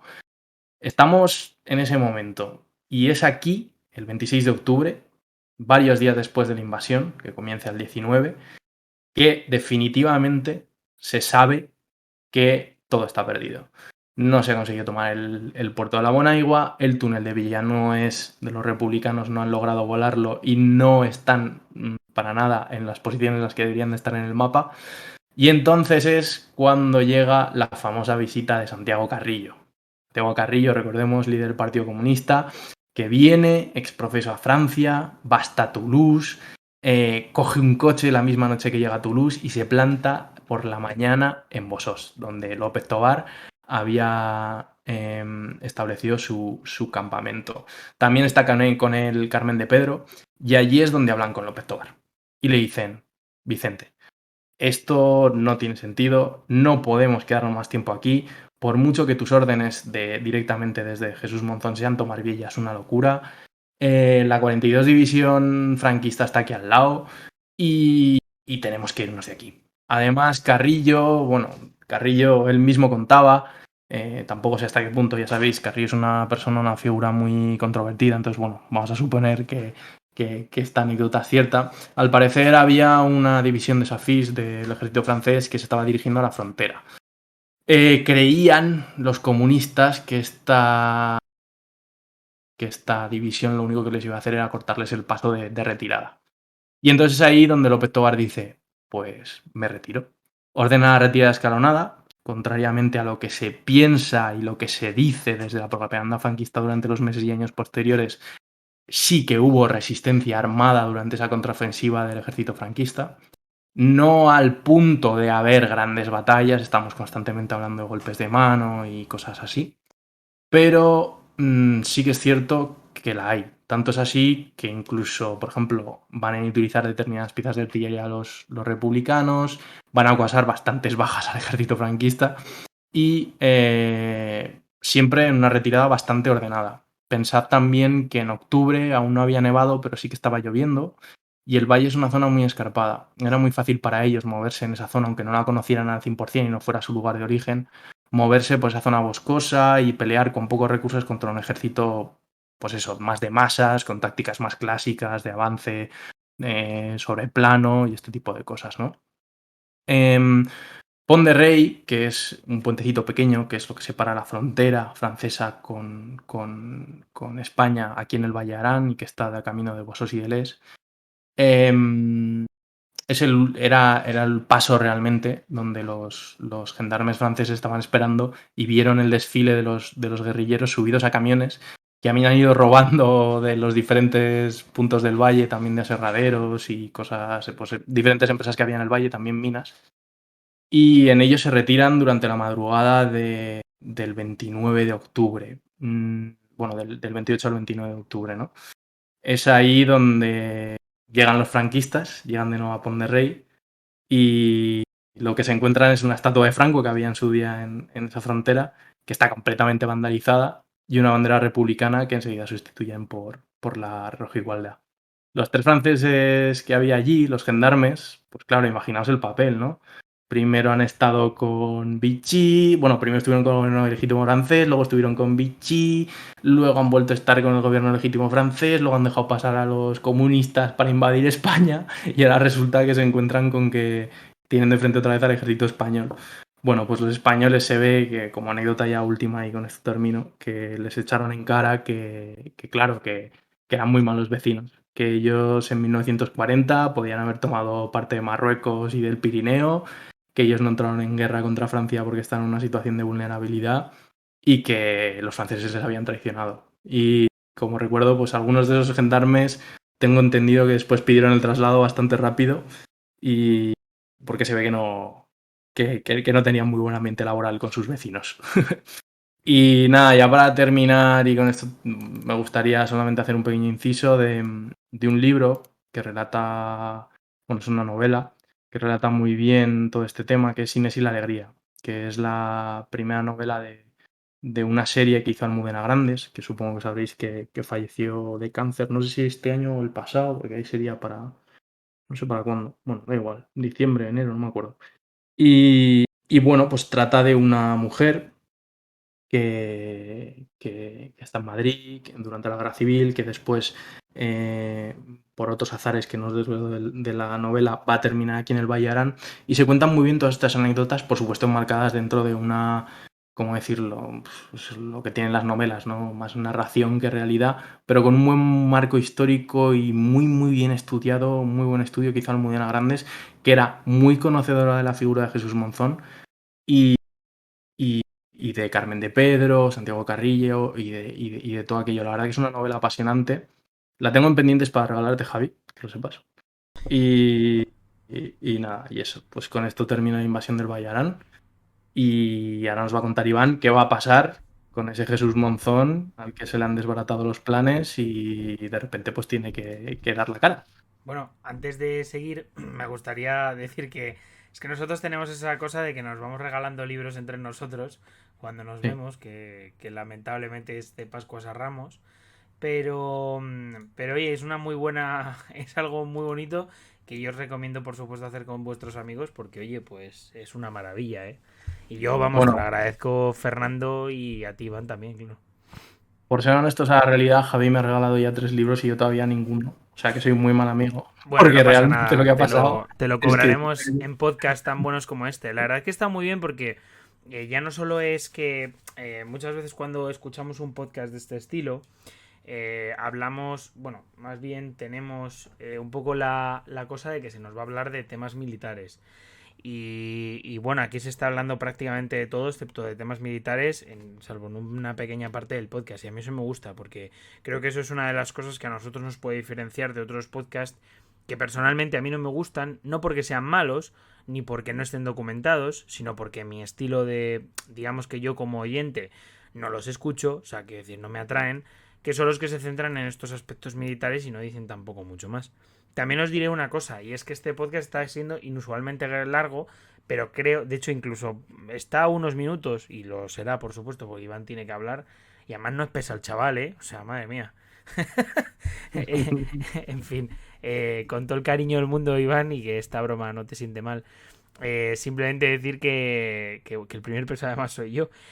No, decir que, joder, que es que está muy bien porque es que se han dado una cantidad de detalles que incluso van muchísimo más allá de otros podcasts que hay en torno a, por ejemplo, la guerrilla y el propio Bayarán, ¿no? Porque hay varios que están hechos por radios bueno, nacionales y hay, tal. sí, los que he visto yo, bueno, hay uno que son Las Mañanas de Federico, en el que la historicidad, lo siento mucho por quien lo escuche, pero brilla por su ausencia. Se dicen bastantes locuras que nos sucedieron. Y luego ha sido muy difícil encontrar, digamos, información fehaciente sobre la invasión. Por un lado, porque los propios maquis tampoco dejaron mucha constancia, no dejaron realmente diarios de operaciones más allá de las propias autobiografías de las personas que realmente participaron. Y luego por el ejército franquista pues enmascaró la realidad. Claro. Entonces, bueno, es un periodo histórico muy complicado de documentar y yo realmente mi documentación, que evidentemente he dejado atrás golpes de mano en determinados pueblos, historias, que por supuesto cualquier día que quieras podemos explayarnos más o si alguien tiene más interés, pues que nos lo ponga en comentarios y lo podemos tratar en más podcasts. Pero yo lo que quería era centrarme fundamentalmente en el sufrimiento de la gente a nivel local, cómo lo vivieron y evidentemente, por supuesto, explicar a grandes rasgos la propia operación. Hmm. Claro, no, por supuesto. Y bueno, con esto la verdad que nos gustaría dejar paso a Iván, que tiene mucho que contarnos aún. Sí, pues sí, porque vamos a seguir hablando de esto. Yo espero que, bueno, poco a poco se vaya entendiendo el cariz de este programa, de por qué hemos decidido hablar de dos cosas que podrían parecer un poco diferentes, ¿no? De entrada, una personalidad del Partido Comunista de España y luego esta operación tan curiosa que efectivamente, ¿no? A todo lo pasado se tiene como una anécdota a pie de página en la historia, pero que es que no tenemos que olvidar que estamos en 1944 y que en Europa está pasando esto y de esta forma se están liberando muchos países de los nazis. De hecho, tenemos un testimonio de, antes lo hablábamos, creo que es la hermana de Francisco Franco, que explicaba que es uno de los pocos momentos en los que Franco veía peligrar, o sea, le inquietaba su posición, porque es que estaba viendo que en Italia se estaba liberando Italia de la misma forma y que lo que estaba pasando por allí le podía pasar a él y que él se podía enfrentar contra unos guerrilleros, pero enfrentarse ya contra los americanos es una cosa que se le iba completamente de las manos. Bueno, en cualquier caso, tenemos a Jesús Monzón, que es el gran organizador de este intento de ganar la guerra civil una vez que se ha perdido la guerra civil. Y esto, como nos ha explicado Fernando, no va a gustar mucho a las altas esferas del Partido Comunista de España, que está bajo el auspicio de los soviéticos y todo lo que hemos dicho antes. El Partido Comunista va a convocar a Monzón, Monzón que recordemos que estaba en España, hablando con gente de diferentes partidos dentro de la España franquista, pues le va a convocar en Toulouse para que dé explicaciones. A ver, esta clase de reuniones de entrada, pues si tú vas a la reunión, te dan explicaciones, tal y cual, como una especie de juicio político, como que lo más grave que te podía pasar fuera que te expulsaran del partido. La reunión en sí era inofensiva. Lo complicado de estas reuniones era llegar a la reunión, porque aparte de que las autoridades del régimen si encontraban a Monzón en España lo capturarían, parece ser, estas cosas nunca están 100% aseguradas, que Carrillo envió a agentes suyos del Partido Comunista a las fronteras con Francia, a los diferentes puntos por los que Monzón podría pasar, para que, si lo cogían, ajusticiarlo.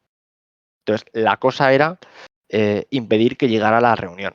Porque una vez que llega a la reunión, vale, ha llegado, se toma nota, actas y todo esto, era eliminarlo antes. Porque era una persona que estaba ganando muchísima influencia en el Partido Comunista y ahora tenían el motivo perfecto para quitárselo de en medio.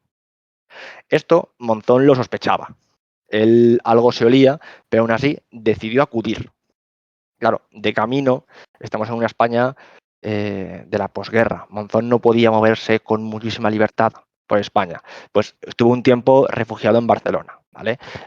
Apoyado por un grupo que había ahí que se llamaba Joventut Combatent, que bueno, pues se dedicaban un poquito a apoyar a estos elementos del bando republicano que mantenían la lucha pues por razón, por esta zona del Llobregat, del Vallès, un poquito por allí. Y se complicó la situación porque a uno de los dirigentes de este grupo de Joventut Combatent, a Jaume Serra, lo detiene la policía del régimen. Y claro, le llevan a la comisaría y lo segundo que hacen es registrar su domicilio.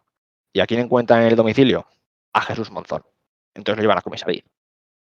Jesús tiene en un primer momento la suerte de que tiene una documentación falsa perfecta.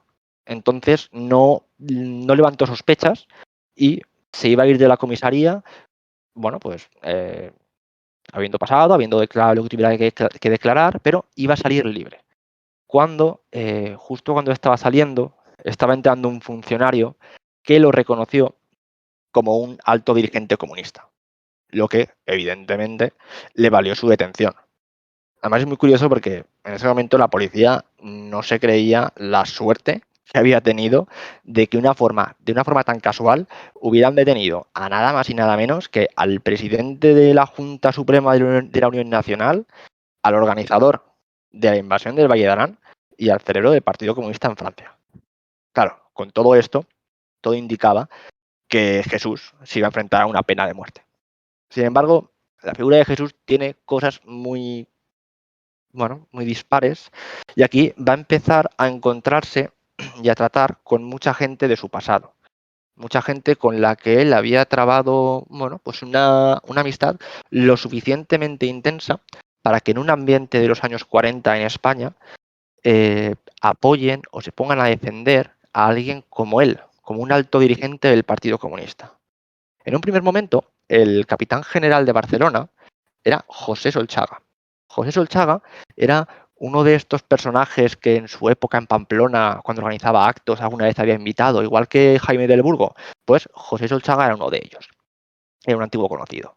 Y Jesús le escribe y consigue ponerse en contacto y sobre aviso con sus antiguos amigos del Pacto de Amistad de la Plaza del Castillo de Pamplona, que habiendo pasado el tiempo ya eran unas personalidades consagradas. Tenemos que Iñaku Sechi y Ruiz de Galarreta se habían convertido en abogados de prestigio dentro de España y que Garicano Goñi y Aranzabi eran oficiales, nada más y nada menos, que del cuerpo jurídico militar. Es que parecía todo ordenado y dispuesto para que sus antiguos amigos pudieran ayudarle en ese momento. Aparte de esto también consigue contactar con Marcelino Olachea, también lo conocía, un antiguo párroco que ahora es nada más y nada menos que arzobispo, que conseguirá que trasladen a Jesús a Bilbao y luego a Ocaña, que bueno, así estaba un poquillo más cerca de su familia, y allí en Ocaña se enfrentará a un consejo de guerra, ¿vale?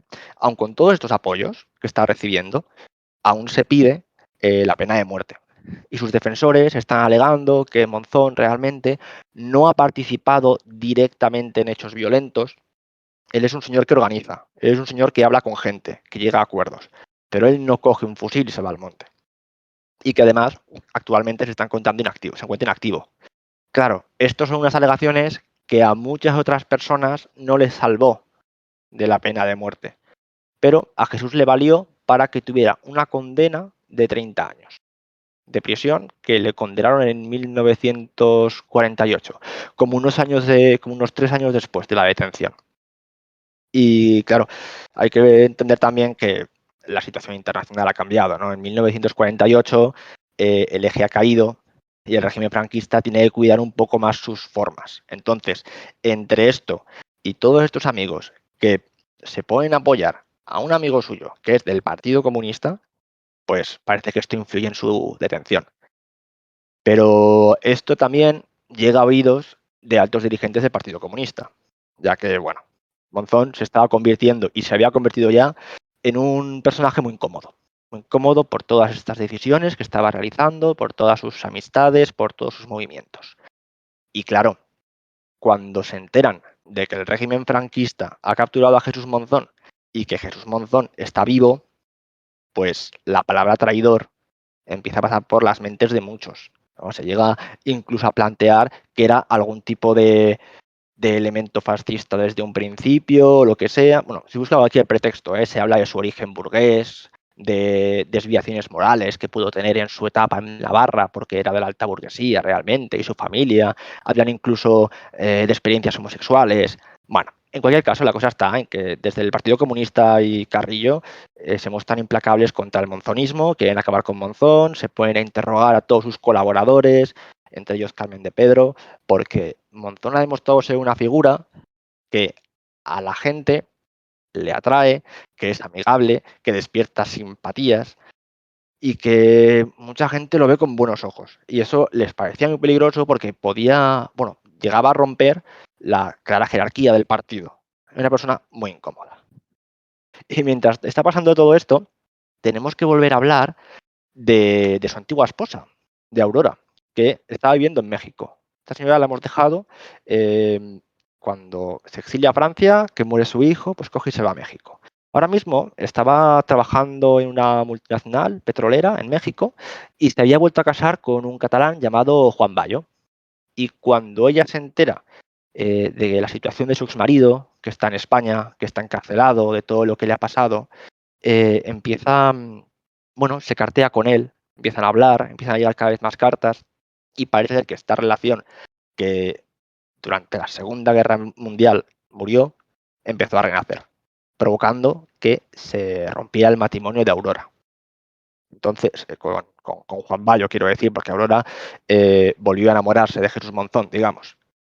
Y entonces ella, junto con sus amigos, con los amigos de Jesús Monzón, se ponen a trabajar incansablemente, a hablar con unos, con otros, a ver qué pueden hacer. Y los 30 años de condena de Jesús Monzón se van a reducir y va a conseguir salir en 1959. 11 años, ¿no? Pasa de 30 años a 11 años. Bastante impresionante porque se le pedía pena de muerte en un principio.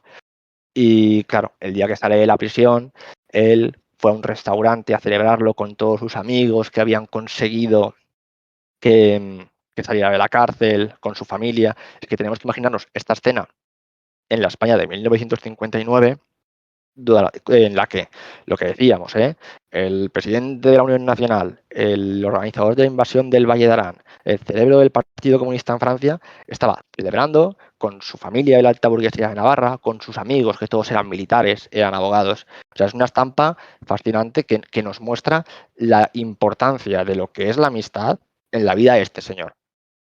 Y bueno, más allá de esto, ese mismo año, él se volverá a casar con Aurora y viajarán los dos a México, donde él empezará a trabajar en una de las principales firmas comerciales de México. Bueno, parece ser que con ese talento que tiene él para tener contactos, para moverse por las altas esferas, se va a hacer un hueco entre los empresarios de la época. Claro, él tenía una formación de derecho, él era abogado, y parece ser que estimuló la faceta de economista, digamos, o de marketing, de vender producto, como quien dice, a través del conocimiento marxista. Esto, para quien conozca un poco las teorías marxistas, la economía tiene un peso increíble. Entonces, no es una cosa que esté muy, muy desligada de su ideología. Su ideología era muy fiel a lo que él pensaba. Pero bueno, se convirtió en una persona muy respetada entre el empresariado mexicano, que obviamente no se imaginaban qué clase de persona tenían delante de sí, qué clase de vivencias había tenido esta persona. Y, bueno, y en 1967, fruto de estas relaciones, el Instituto Panamericano de Alta Dirección de Empresas contratará a Monzón como profesor de marketing, convirtiéndose en maestro de empresarios, sin abandonar su ideario, pero maestro de empresarios. Estamos hablando de un alto dirigente del Partido Comunista de España. Es curiosísimo. Impresionante. Sencillamente. Si es que da para serie su vida, de verdad. Es que da para serie. Es que es una cosa y de temporadas. Sí, claro, porque al final la del Valle Arán puede ser una, la de la guerra civil otra, o sea, quiero decir, Bueno, el pacto de amistad que se renueva al es final que de eso es todo muy de el serie, ¿eh? círculo. Bueno, es Amar preciosa. en tiempos Eso es final de revueltos. temporada, ¿eh?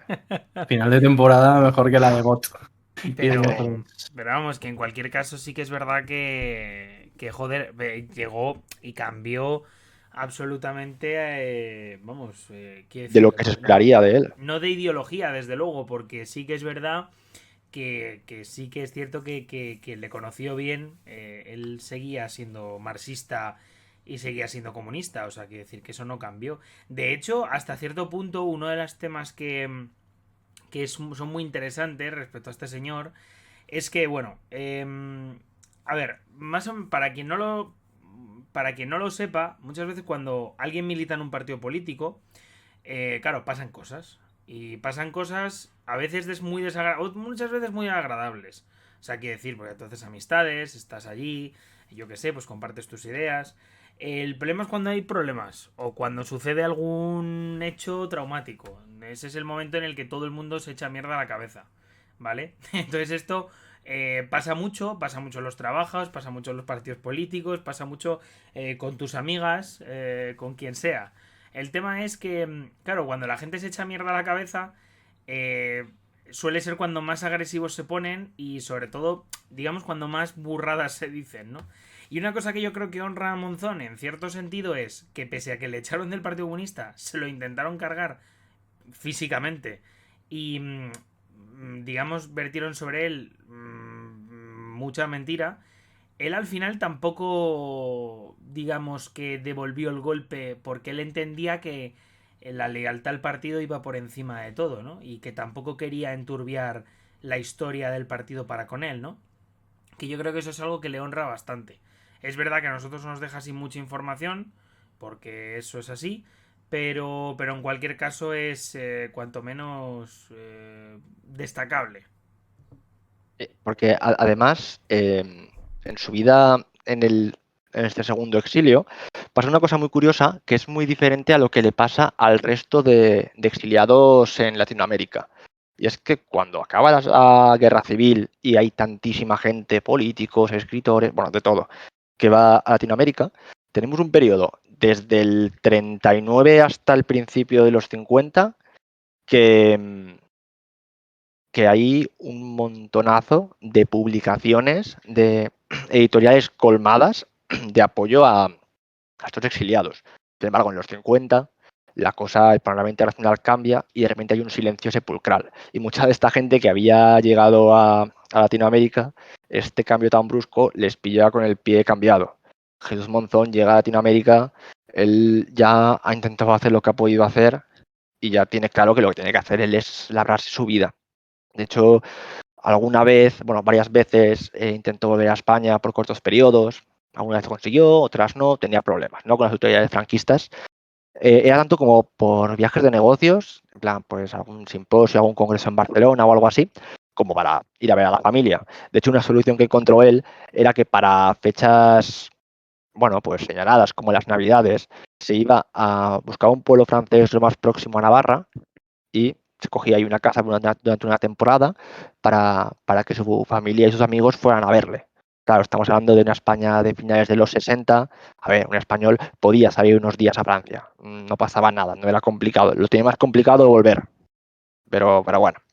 En cualquier caso, en México todo iba bien hasta que empezó a no ir bien, porque su mujer, Aurora, se le detectó una esclerosis múltiple. Ya los dos mayores decidieron que querían volver a pasar sus últimos años, o su vejez al menos, en España. En este momento, unos empresarios mallorquines que conocían a Jesús Monzón y que estudiaban en las escuelas empresariales de Barcelona, quieren abrir un centro muy similar a los que hay en Barcelona, en Palma, el Instituto Balear de Estudios de Dirección de Empresas, ¿vale? El IBEDE o algo así son las siglas. El caso está en que esta gente le ofrece a Jesús Monzón ser el primer director de este instituto. Y él aceptará en 1971. Estamos diciendo que Jesús Monzón va a ser el director de un instituto de estudios superiores en una España en la que aún está Franco. Y estamos hablando de que, vamos, es que ya hemos contado su historia hasta aquí. Es una persona que no sé qué hace en España en este momento, que, ostras, es comunista, ha organizado una invasión para llegar a España. Vamos, fascinante. Pero bueno, él se irá a Mallorca y se dedicará a formar a nuevas generaciones de empresarios. Sí que es verdad que no solo en teoría empresarial, ¿vale? Estamos hablando de las Islas Baleares, 1900, bueno, década de los 70, mucho extranjero que viene, una puerta abierta a Europa, ¿no? A valores europeos, a valores democráticos, y Jesús se mueve Jesús en este ambiente de un poquillo más de laxitud para hablar de ciertos temas y enseñárselo, bueno, a nuevas generaciones de empresarios de las bondades de la democracia, vaya, al fin y al cabo, tanto en general como para los negocios. Y se convierte el IBD en un centro conectado con Europa y con un clima de tolerancia muy curioso en los últimos años de franquismo. De hecho, se va a codear con mucha gente que acabarán siendo personajes muy importantes en la época de la transición y de la articulación autonómica. De hecho, creo que conocía al primer presidente autonómico de las Islas Baleares o alguna cosa así. Pero bueno, finalmente Jesús acabará padeciendo un cáncer y volverá a Pamplona. El 24 de octubre de 1973 morirá y tendrá un funeral sencillo, no religioso, con la familia y con aquellos amigos que hace 40 y tantos años antes habían firmado un pacto de amistad en el cual se ayudarían pasara lo que pasase, y así fue porque tanto le ayudaron a Jesús en su vida. Aquí acaba la vida de este señor, que a mí me parece fascinante. Entiendo por qué los avatares de los designios de que se habla en historia, que no, qué temas son más destacados, qué temas menos. Entiendo por qué es una figura conocida. Pero válgame la historia de Bueno, este señor. después de todo esto, en los 80, no recuerdo exactamente el año, el PC lo rehabilita, o sea, ya una vez muerto. Y porque claro, es que se decía que merecía un lugar, ¿no? En todo el periodo de preguerra, de guerra, de posguerra, etcétera, ¿no? Y es que hasta Lister dice en algún momento, creo recordar que era en el libro de Paul Preston que hablaba de Carrillo, pero es que no me acuerdo, que algo así como que para Carrillo el mayor delito de Monzón era lo valiente que fue. No sé, yo personalmente cuando descubrí su figura, que en mi caso fue a raíz de la lectura del libro de Almudena Grandes que decía antes, me quedé bastante prendado, porque bueno, Almudena lo presenta realmente yo creo que de manera muy acertada como un líder inspirador, muy seductor, que sabía mover muy bien entre diferentes tipos de gente. Y bueno, de verdad, si tenéis oportunidad, es un libro muy chulo, no especialmente denso en términos de novela, además Almudena escribía espectacularmente bien y os lo recomiendo a todos, de verdad. Hombre, es la vida de una persona bueno, es un hombre de su tiempo, pero ¿y qué tiempo, verdad? Un tiempo convulso, desde luego excepcional y bueno, una persona excepcional también políticamente hablando y personalmente hablando. También, entre otras cosas, la rehabilitación del propio Monzón viene en el momento en el que Carrillo sale del PCE Bueno, bastante no se podía saber. bastante escaldado, ¿no? Después de, bueno, pues esos líos internos bueno, que después de la transición son bastante conocidos, ¿no? Sobre todo después de esas segundas, terceras elecciones donde la vía eurocomunista del PCE no es que esté agotada, pero sí que es verdad que no ha sabido convencer a esa masa social a la que aspiraba, ¿no? A esa vía pacífica del comunismo. Pero bueno, en cualquier caso, es importante destacar bueno, pues que acaba rehabilitado. También os digo una cosa, ¿eh? Y esto ya es una cuestión que cuando uno habla de políticos de la República que son expulsados de su partido, que es que no es que sea Monzón solo, es que hay pero cientos, o sea, el Partido Socialista tiene los suyos, que rehabilitó en torno al 2008. Tienes ahí aún, vamos, hay unos cuantos. Y bueno, la verdad es que progresivamente los partidos, que no han desaparecido, han ido rehabilitándose, rehabilitando sus figuras, ¿no? Porque entienden que esa lejanía también, bueno, yo creo que distancia y también es importante entender el contexto. Es que las propias purgas dentro del PCE y las propias purgas dentro del Partido Socialista en el exilio y tal, pues son realmente importantes porque además son organizaciones que a día de hoy siguen existiendo y que cuentan con miles de militantes. Pero bueno, en cualquier caso, nada, la verdad que me ha parecido muy interesante. No sé si tenéis algo más que decir.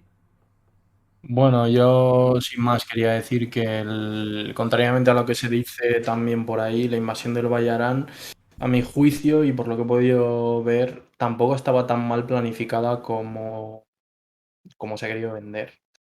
Quería decir que, claro, que nosotros hoy por hoy tenemos el periódico del día siguiente y sabemos lo que pasó, pero esa gente, que por cierto, he dicho antes que lo mencionaría y se me ha olvidado, hay algunos de ellos que siguen enterrados aquí, de ambos dos bandos. Cualquiera que escuche el podcast y que quiera más información o que vaya a pasar tiempo por aquí, que me escriba, seguro encontramos la manera y se la traslado. Y la verdad que aquí en el Valle es una cosa de la que se habla poco, evidentemente, como muchos otros sitios de España sobre la guerra mismamente. Algo traumático para mucha gente. Y eso que, si me permitís la expresión, sin desmerecer al resto, fue una cosa de corta duración y tampoco hubo tantos muertos, pues yo que sé, como coger cualquier otro ejemplo de batalla de la guerra civil. Y yo quería dejar claro eso, que no estaba en sí tan mal pensada y como bien decía Iván, estábamos viendo que había gobiernos que estaban siendo derrocados con acciones muy, muy similares, ¿no? Y bueno, sencillamente no se puede entender a mi juicio ese comunismo en el exilio sin hablar de Jesús Monzón. Creo que evidentemente, y esto estamos todos de acuerdo que estamos aquí, hay muy poca información sobre él. Y bueno, pues que este podcast en definitiva sirva para ponerle un poco ahí, también al resto de gente que hizo posible todo lo bueno de ese periodo y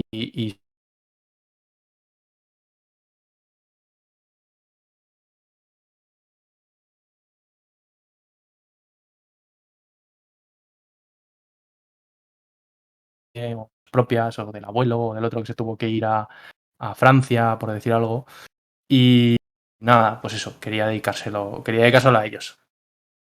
Pues nada, con Y ello, bueno, antes de acabar, igual alguna cosa me tienes que comentar que vayamos a hacer con nuestro grupo de recreación, Fernando. Ay, sí, claro, joder, se me había olvidado, perdón. Claro. Bueno, para cuando salga este podcast, yo supongo que ya habremos publicado lo que tenemos entre manos. Lo cierto es que en términos de recreación histórica todavía no ha habido grandes reportajes fotográficos sobre la invasión del Valle Arán. Y en nuestro caso, si para cuando haya salido el podcast ya ha salido, os haremos partícipes de un proyecto en el que estamos trabajando, que nosotros le daremos seguimiento ahora el mes que viene, justo para el aniversario de la invasión del Valle, y que va a ser un reportaje fotográfico junto con la Asociación Sancho de Berco, grandes compañeros de recreación, Guillermo, Neco y el resto, junto con Primera Línea, nuestro grupo, el de nosotros tres que estamos aquí. Y nada, que deciros que toda esta documentación para el podcast, pues claro, llevamos mucho tiempo pues, debatiendo sobre posibles uniformidades, armamento, y es que hay muy pocas fotos, muy poco testimonio más allá del oral. Así que nada, esperamos que os guste cuando publiquemos este podcast, insisto, si ya está puesto, pues ya le pasaré el enlace a Javi para que lo ponga. Y nada, esperamos también que os guste un montón, que es otra parte también de lo que nos gusta hacer a nosotros en términos de recreación histórica, que es estudiar el sitio, pero después poder fotografiar y sacar pues una visión de lo que esperamos sea la cosa más acertada y más cercana a la realidad de lo que pudo ser. No, y además, bueno, decir que nosotros, por cierto, si alguien quiere conocer un poquito más a la Asociación Sancho de Beurco, decir que, bueno, pues nosotros hemos grabado un programa en el que entrevistamos a Guillermo, que es una maravilla de persona, y bueno, pues que lo podéis escuchar también porque ellos hacen muchísimas cosas aparte de la guerra civil. Así que nada, os animamos por supuestísimo a escuchar ese programa que lo tenéis en el podcast. Y bueno, pues nada, por mi parte me despido. Es verdad que yo en este caso, bueno, he sido de los tres, y eso hay que decirlo, el que menos ha preparado el programa, eso es obvio. Porque, bueno, pues también, a ver, no me voy a excusar, pero sí que es verdad que ando en mil cosas. Y cuando lo propusieron Fernando Iván, por cierto, la primera idea fue de Fernando, el hacer este podcast, pues bueno, yo estaba a otras historias y aunque es verdad que bueno, pues que no lo he podido preparar tanto, sí que me parece que ha quedado un programa estupendo y que creo que os va a gustar muchísimo y que creo que además va a tener una muy buena acogida porque la historia del Bayarán, aparte de que no hay mucho en podcast, sí que es cierto, y de Jesús Monzón menos aún, por supuesto, sí que es cierto que son temas que luego gustan mucho a la gente y que creo que, bueno, pues ya recibiremos vuestro feedback vía comentarios, animamos por supuesto a hacerlo. Y nada, pues por aquí nos despedimos. Muchísimas gracias Iván, muchísimas gracias Fernando, gracias por haber preparado el programa, gracias por haber estado aquí, gracias por haber recuperado una figura como la de Jesús Monzón, que me parece que es digna de esa recuperación. Y nada, por otra parte, pues deciros que estamos en todas las redes sociales, en Spotify, estamos en Apple Podcast, estamos en Google Podcast y también, por supuesto, estamos también en Twitter, Instagram y otras redes sociales. Así que nada, nos despedimos, esperamos vuestros comentarios y nos vemos la semana que viene. Chao.